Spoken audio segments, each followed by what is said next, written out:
మీ భార్య జతలు జతలు ఎక్కడికైనా జతలు జతలుగా వెళ్ళాలి మీరు. ఇలాగ రాత్రి చెప్పాను అక్కడ, మరి మీ చేత ఏది అంటుంది ఒక ఆవిడ.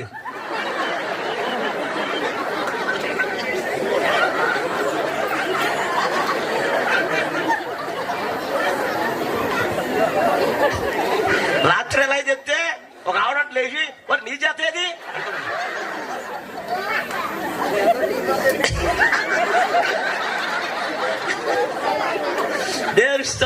నాకు స్టన్ అయిపోయి, అలాగే కళ్ళు చూపు లేక నోటు మాటలేదు నాకు.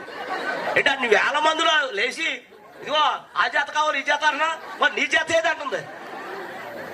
మొత్తం నవ్వేసారండి, నాకు గాలి అంతా తీసేసింది ఆవిడ. రాత్రి ఒక ఆవిడ ఆరాధన చేస్తున్నా, నాకు మా ప్రసంగం ఇస్తే నేను ఖచ్చితంగా ఆరాధన చేస్తాను కదా, నాకు అలవాటు అది. అందుట్లో ఒక ఆవిడ అంటుంది, నాయనా దెమ్మరించి నాయన దెమ్మరించి నాయన దెమ్మరించి నాయన దెమ్మరించి నాయన దెమ్మరించి నాయన ఓ దెమ్మరించి నాయన. అయ్యి బాబోయ్ ఈవిడ ఎక్కడున్నారు నాయన దెమ్మరించి మాట్లాడింది ఏంటని, వాటర్ దెమ్మరించి మాట్లాడింది ఏంటో స్తోత్రం చెప్పండి గట్టిగా. అప్పుడు లాస్ట్ లో పాస్టర్ గారిని అడిగాను, ఏమండే ఆవిడేంటి దెమ్మరించి మాట్లాడింది ఏంటని. ఏమన్నాడు ఆవిడకి నచ్చండి పాపం.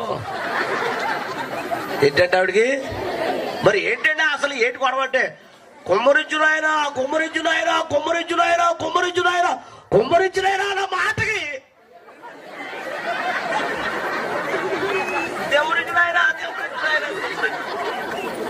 ఈ మధ్యన నాలుగు ఏమైపోయాయంటే మన్నం అయిపోతున్నాయి, చాలా మంది చేటంత అయిపోతున్నాయి. అమ్మా చేట ఓ శరీతా కదా మేము అంత అయిపోతుంది. ఏది శ్వాస నిద్రాసనం ఏంటి, పగలంతా ఎండతో దెబ్బ తినేసి వడదెబ్బలేగా ఇంకా నలిపోయిపోతున్నాను నేను.